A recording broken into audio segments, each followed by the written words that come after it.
Good morning मेरे दोस्त, मैं अपेक्षा आपके अपने चैनल लर्न शॉर्टकट में आपका स्वागत करती हूँ। दोस्तों, पिछले वीडियो में हम लोग कई क्वेश्चन एवं ट्रिक्स का डिस्कशन किया था जो सीआई से रिलेटेड है। आज के इस वीडियो में हम सीआई से ही रिलेटेड कुछ और महत्वपूर्ण कंसेप्ट एवं ट्रिक्स का डिस्कशन करेंगे, इसीलिए वीडियो के अंत तक बने रहिएगा। दोस्तों, आज हम लोग सबसे पहले कुछ दर को ब्रेक करना सीखेंगे जो ज़्यादातर क्वेश्चन में देखने को मिलते हैं। तो चलिए आगे बढ़ते हैं।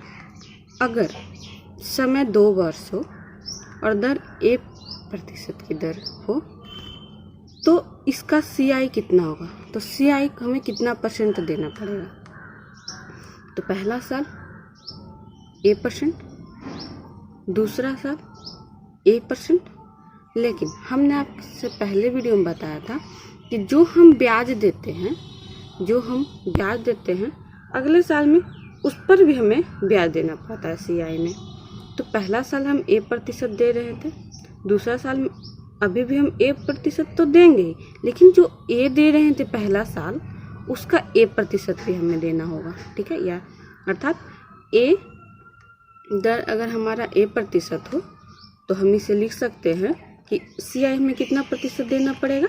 तो 2a + a²/100 हमें कुल इतना प्रतिशत का सीआई देना होगा। जैसे अगर क्वेश्चन में दिया हुआ है कि 100 रुपया पर 10% के हिसाब से हमें कितना प्रतिशत सीआई देना होगा या फिर कितना सीआई देना होगा, तो हमारा दर 10% दिया हुआ है, तो हम इसे कुछ नहीं 10 को 2 से मल्टीप्लाई कीजिए, 20 प्लस क्या है a² यानी 10 × 10 यानी 100/100 अर्थात 21%। अर्थात कहने का अर्थ हुआ कि अगर हमारा दर 10% है तो हमें कुल कितना प्रतिशत सीआई देना होगा? तो 21% देना होगा। अब 100 का 21% निकाल दी, 100 का 21% 21 यानी हमें कुल 21 रुपया का सीआई देना होगा। अर्थात अगर हमने 100 रुपया लिया है तो हमें 121 रुपया लौटाना होगा। ये तो 2 साल की बात हुई। अब हम 3 साल के चलते। अगर हमारा समय 3 साल दिया रहे और दर 1% हो तो इसके लिए होता है 3a पॉइंट ये दशमलव कहिए 3a².1 ठीक है, इतना प्रतिशत। जैसे अगर हमारा दर 10% हो, ठीक है, अगर हमारा दर 10% हो तो आप इसको 3 मतलब आप 30 लिख सकते हैं। अगर हमारा दर 5% रहता तो हम क्या लिख सकते थे? 3a 15% लिख सकते थे। इसी तरह से हम चलेंगे। तो हम कुछ दर को समझते हैं। जैसे दर अगर हमारा 4% रहा, दर हमारा दिया हुआ है 4%, तो 3 साल के लिए क्या हो जाएगा? 3a 12, 4 को 3 से मल्टीप्लाई करेंगे पॉइंट। अब 3a², 4 का हम स्क्वायर करेंगे, 4 का स्क्वायर 16 को 3 से मल्टीप्लाई करेंगे तो 48। अब क्या है? a³ यानी 16 का क्यूब, तो 16 का क्यूब कितना होता है? 64 यानी हमें अगर 4% हमारा दर हो, 4% दर हो तो हमें 3 साल के लिए कुल कितना सीआई दर देना होगा? तो 12.4864% हमें चुकाना होगा। अगर 5% हो तो इसी तरह से अगर इसको निकालेंगे तो 15.7625% देना होगा। ठीक है, आप इसी तरह के दर को अपने से एग्जाम्पल लेके अच्छे तरीके से समझ सकते हैं। अब हम लोग आगे बढ़ेंगे। इस क्वेश्चन में हम लोग सीआई और एसआई से अंतर समझ ट्रिक्स को सीखेंगे। तो अगर सीआई और एसआई का अंतर हमें कितना प्राप्त होगा? अगर समय दिया हुआ है कि 3 साल हो और अगर समय 2 साल हो तो P बराबर होता है D × 100/r² × 300 + r, जब समय 3 ईयर दिया हुआ रहे। एक एग्जाम्पल से इसे समझ लेते हैं। अगर P हमारा 100 रुपये है, P हमारा 100 रुपये है तो D में क्या अंतर होगा? अगर दर 10% हो, तो हम P बराबर लिख सकते हैं D इंटू 100 का क्यूब यानी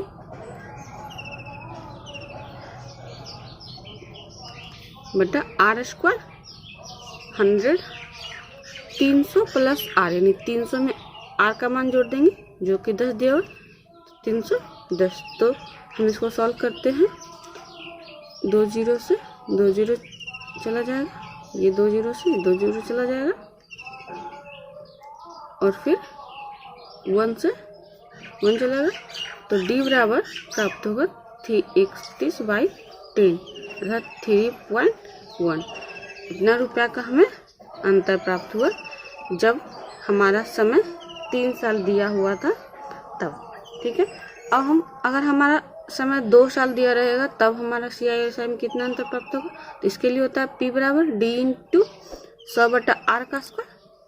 अगर P 100 रुपया है, P अगर 100 रुपया है, D हमें पूछ रहा है D बराबर पाठ, और R अगर 10% है तो 100 is equal to D into 100 का स्क्वायर बटा R का स्क्वायर जाएगा, R का स्क्वायर।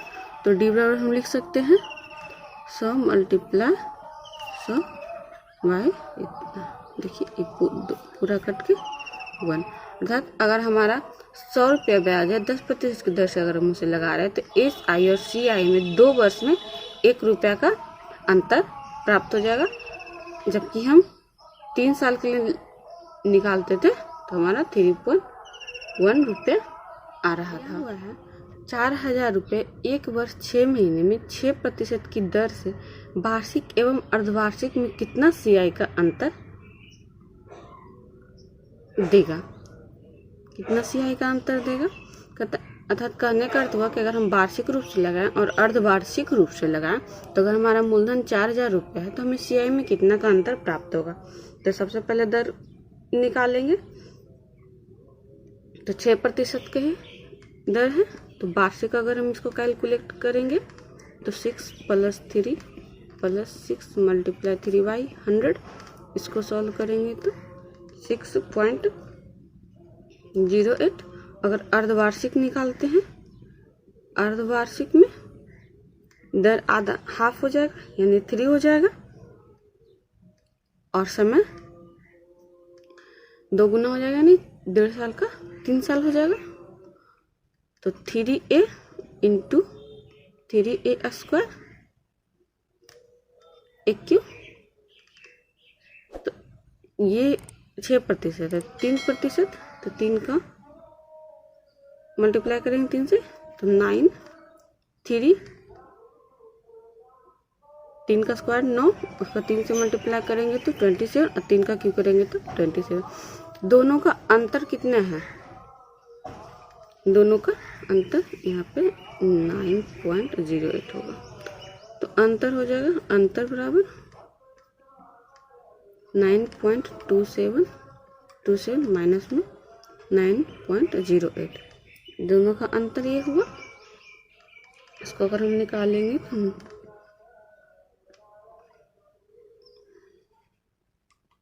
7%, यही P का है, P का इतना ही प्रतिशत है होगा प्राप्त हमें CI का अंतर। तो P हमारा कितना है 4000 रुपये, तो 4000 का 0.927%, तो 4000 मल्टीप्लाई यहाँ से पॉइंट हटेगा तो 927 बाई 40 और 100 का 20, इसको लिखेंगे, इसको सॉल्व कीजिए। 927 मल्टीप्लाई 4 बाई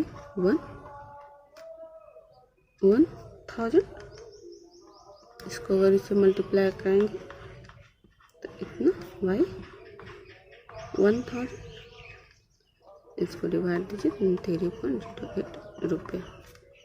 हमने देखा कि अगर हमारा 6% की दर से था, अगर वही धन को हम वार्षिक लगाते हैं, उसी को जब हम अर्धवार्षिक रूप से लगाते हैं तो हमें CI का अंतर 3 रुपये 70 पैसा लगभग प्राप्त होता है। हम लोग अपने अगले क्वेश्चन को देखते हैं। दिया है कितने रुपए का मूलधन 4% की दर से 1 वर्ष 6 महीने में CI के वार्षिक एवं अर्धवार्षिक पर 204 रुपये का अंतर देगा। मतलब हमारा कितना मूलधन रहे कि जब हम उसी धन को वार्षिक रूप से लगाएं और अर्धवार्षिक रूप से लगाएं तो हमें CI का अंतर 204 रुपये प्राप्त हो। तो देख लेते हैं कि वार्षिक में कितना दर होता है और अर्धवार्षिक में कितना दर होता है। तो वार्षिक के लिए हम देखेंगे 4% है तो पहला खर्चा 6 महीने, अब तो दर 2% से लगेगा, फिर अब प्लस में 4 का 2%, इसको सॉल्व करेंगे तो 6.08%, ये वार्षिक का हो गया। अगर हम इसी तरह से अर्धवार्षिक का निकालते हैं तो अर्धवार्षिक में दर आधा हो जाएगा और समय 2 गुना हो जाएगा। तो दर क्या है 2% है, समय 1.5 वर्ष है तो समय 3 वर्ष और दर 2% हो जाएगा। ठीक है, तो इसको निकालेंगे हम तो 3a into 3a square into AQ से, तो 3a 2 3 6.3 a square, a square 2 का स्क्वायर 4, तो ये हो गया 12, फिर AQ 2 का Q 8, हमेशा 2 अंक लिखा जाएगा इसलिए 08 लिखेंगे। दोनों को अंतर अगर निकालते हैं तो 6.08 को घटाएंगे हम इससे, तो दोनों का अंतर आएगा 0.048%, यानी इतना प्रतिशत का हमें अंतर प्राप्त हुआ। तो यही अंतर P का जो भी हमारा P था इसका इतना परसेंट ही 204 रुपया, तो P का 0.48% इज इक्वल टू 204। इसको सॉल्व करेंगे तो P is equal to 204 divided by 0.048%, percent का ऊपर 2 जीरो जाएगा और यहाँ पॉइंट अगर हम हटाते हैं तो यहाँ 4 जीरो जाएगा। ठीक है, इसको देखिए 30 2 बार से चला जाएगा, 100 को 2 बार से 50, यानी P इज इक्वल टू क्या लिख सकते हैं 500, इतना रुपये हमारा आया। अब हम लोग अपने अगले क्वेश्चन को देखेंगे। हम लोग अपने अगले क्वेश्चन को देखते हैं।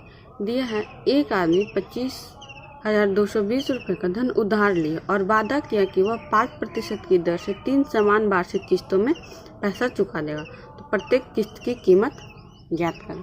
ठीक है, तो देखते ऐसा क्वेश्चन के लिए कुछ भी नहीं, दर को ब्रेक करिए, 5% दिया हुआ है तो 5% को हम 1/20 लिख सकते हैं, अर्थात अगर हम 20 रुपये लेते हैं तो हमें 21 रुपये लौटाना होगा। ठीक है, तो लोन इधर किस्त की राशि, ठीक है, तो पहला ईयर के लिए इसमें 20, इधर 21, हमें कितना वार्षिक किस्त में लौटाना है 3 समान वार्षिक किस्तों में लौटाना है, तो अगले बार हो जाएगा 20 का स्क्वायर, इधर 21 का स्क्वायर, अब 20 का क्यूब, इधर 21 का क्यूब।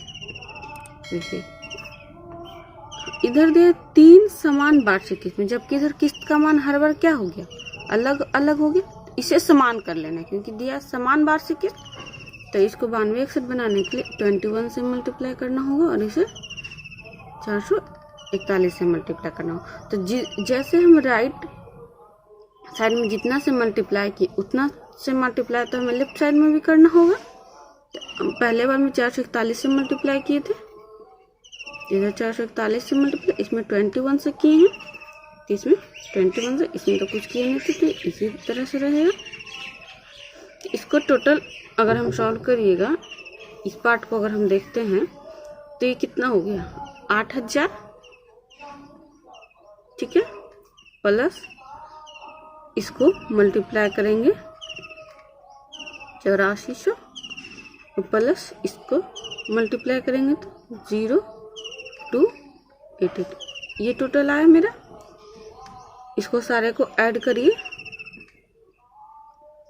इतना यूनिट, ये हमारे लोन इतना यूनिट लिए थे, ठीक है, जबकि क्वेश्चन के अनुसार से कितना लिए थे 25,220,